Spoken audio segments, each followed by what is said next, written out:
I hope that you're doing amazing wherever you're in the world. My name is Shikha, and I welcome you to my channel. As always, I'm so grateful that you're listening, subscribing, and commenting. I really appreciate the support. And if you're interested in supporting me further, you can do that by going to my Patreon or Ko-fi link. They're in the description below. In this one, I want to speak to you guys about the streak of stubbornness that INFJs sometimes have within them. I think a lot of it has to do with the fact that we think, so at a certain point in our life, we decide or we believe that we know ourselves more than we know anyone else knows us, and we know what's best for us. We realize and believe that we know what's best for us, so whatever decision we make is going to be the best decision for us, whatever we think is going to be the best idea for us, and our belief systems are set in a way that we believe it's the right belief system. So we kind of get stubborn about it in perhaps a good way in one way and a terrible way in others. The good way is obviously the fact that, once you know yourself and you know your path, you stick to it and you can build consistency, persistence, and you can really make a big difference in the world. And I think that's the reason why a lot of INFJs in the world who are able to believe in their ideals and keep on going towards it without faltering are able to change so much in the world. But there's also the other aspect of it that we get too stubborn. We're just like, we think we know the best thing for us and for the people around us. And until and unless that person understands it, we will keep on talking to them about it, keep on bothering them about it, keep on talking and talking and talking, arguing basically with them. And I've had this happen in my own life where other people have been watching me do this. So I was at a dinner a couple of months ago with a couple of people. One of them was my friend, and the other was a friend of a friend. So it was a friend of my friend who was there. And I think they were both extroverts in general, but for some reason, the friend of the friend started irking me because of what she was saying. She had this sort of rigidity in her thinking, which I transmitted to her as well. So she was saying something about how she believes that everyone who has a podcast or who has a YouTube channel needs to have some certification. Otherwise, they're just spreading nonsense to the world and perhaps not even helping but harming the world. And from my experience, I've noticed that the opposite is absolutely true. Like, it's not the fact that you need to have a specific degree or certification, but just life experiences. And as long as you're sharing that and telling the person that you're not really qualified in any certified manner, then the person can take your wisdom as it is. They either take it or leave it, but they know that you're just doing it to help them. You're just trying to show them another point of view. Of course, that's one of the reasons I started doing this YouTube channel, is because I wanted to just share my opinion on it. I'm not saying that I'm an expert on MBTI. Actually, I'm not. There are a lot of people out there who know more than me. But I'm just sharing my own experiences as an INFJ. But she obviously had the opposite viewpoint, and one of the reasons for that was she is a graduate student, and she's very much enamored or in the system. She is in it, right? She's deep within it. She's ingrained in it. And so if she's certified, and that's the way that she gets at her message across the world. But she believes that if people didn't care about certifications anymore, I think she would think that, her graduate degree is completely useless. Whatever the reason, her and I, we kind of started getting into a little bit of a heated discussion. And the idea was, I just wanted to show her or make her understand my viewpoint, make her see, even if she didn't believe in it or agree with it, just make her see what my viewpoint was. Yeah. And I do that quite often. I think I'm trying nowadays not to be so ingrained in my view and really try to be open to the idea that the other person might have something to teach me. Because they probably do. I mean, we don't know everything, although we wish we did, or we think we do, but we don't know everything. And so really the idea is that when someone starts speaking to you, keep your mouth shut and your ears open and try to hear their viewpoint, and perhaps you can learn something from it. Most of the time I'm able to do that. Most of the time I don't open my mouth. I just sit there and listen and let the person teach me. But sometimes I'm like, okay, this is enough. I need to open my mouth now. I need to tell them what's going on because this is what I believe and I think they're wrong. And my friend who was watching the whole discussion take place, afterwards she's like, that was a waste of your time. You know that that person is so ingrained in their views that they would never look at your viewpoint in the way you wanted them to. They wouldn't even try to understand it because the minute I started talking to the person, she started getting angry about it. So obviously that was no way to deal with it. That was no way to open her up to listening to my idea. But as an example, this is very poignant because as INFJs, we do this a lot. We do this quite often where, I wouldn't say quite often, but we do, whenever we do open up our mouth and we're trying to make a point, we won't stop until we have made that point. In our head, it's so important for us to make that point. It's so important for us to get that idea out there.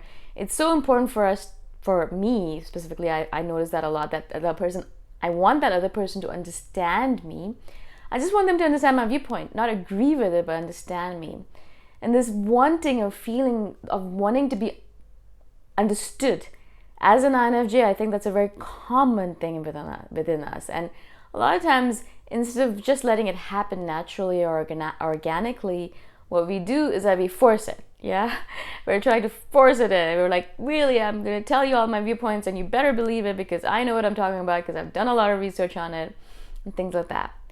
Now, we don't actually say all of that. We don't say that, I've done hundreds of hours of research on it, so you should probably listen to me.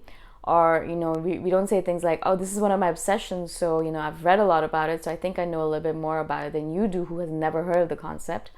Or things like that. We never say that out loud. Although I've started, as I said, to say that out loud. One of my major passions right now is epigenetics. And if you don't know what epigenetics is, it's basically the idea that your genes are not set from the time you're born to the time you die. Instead, they're always changing depending on your environment, your health, your diet, the people that you surround yourself with, the things that you read, the food you consume, the information you consume, things like that, right?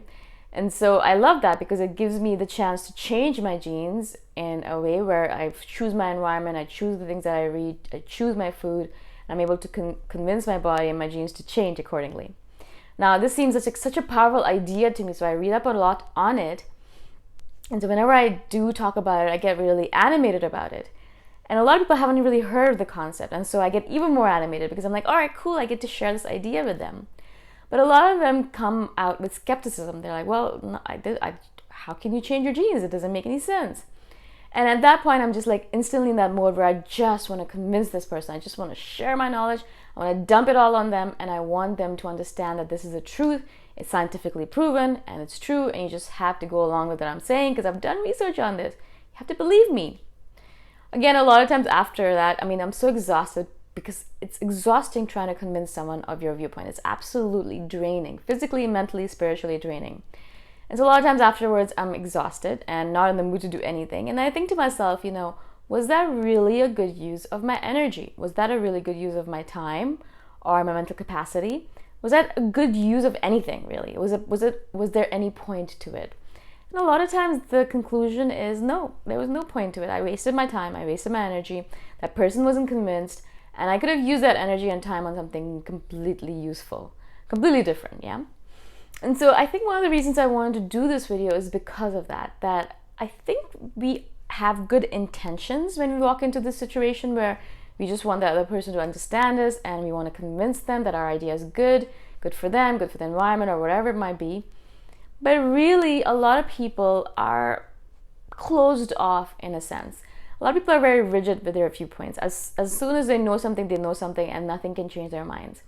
I noticed that a lot with religion actually. And whenever I do a religion versus spirituality video, or religion in general, there'll be at least 5 or 10 people who will message me saying, I think you're completely wrong. Jesus Christ is the only savior. He's the only path. And because of that, I'm going to unsubscribe. And no other religion does that actually. No other religious person does that. It's only Christians who are Jesus Christ believers who are like, he's the only savior and there's no one else on this planet who's a savior. If you don't follow that path, you're going to go to hell and I don't want to subscribe to you anymore. I'm going to say goodbye now.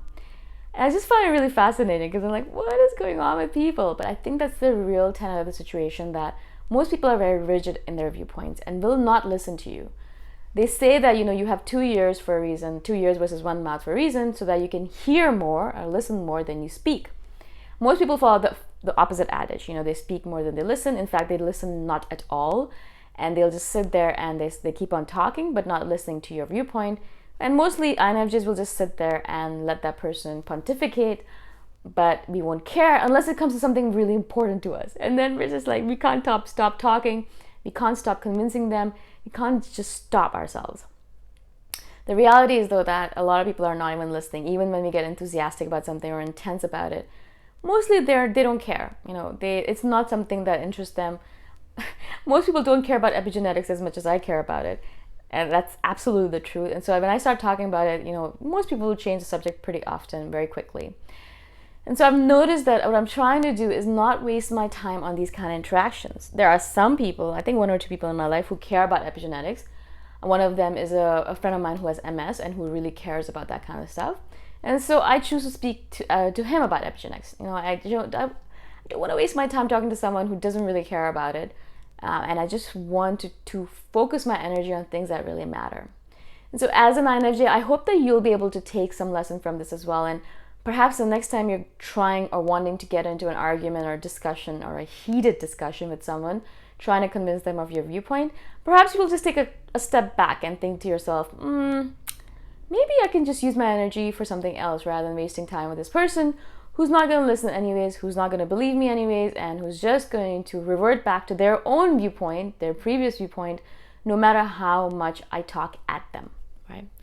And so I hope this makes sense. I do believe that this is one of those things, one of our traits that can turn really sour very quickly, and it can be actually a non-beneficial thing for us. So as long as we are able to turn that around to be beneficial to us, I think it's a good idea.